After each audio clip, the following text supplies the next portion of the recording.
Yan sa gustong magkabit ng domino switch para sa starter at kill switch dito sa KLX.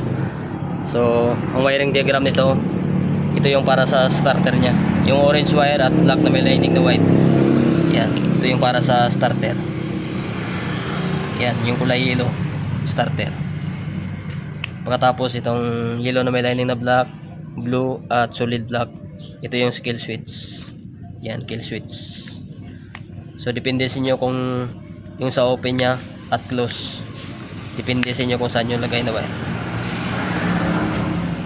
Yan, ito yung wiring diagram ng domino switch sa starter. Kabit natin dito sa KLX. Ready sa puro KLX yung customer natin. So palitan natin ang nabila. Yan, domino throttle.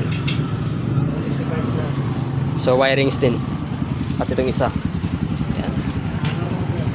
Wiring nga natin kanina kasi yung sa starter niya pinalitan natin.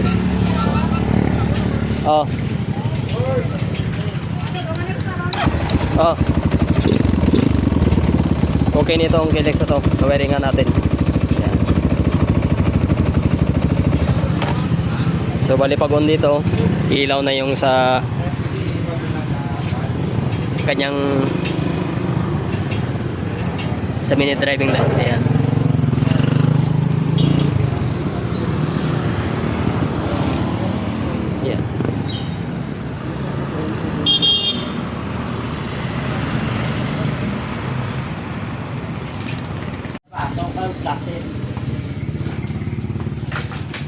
Kapit pa,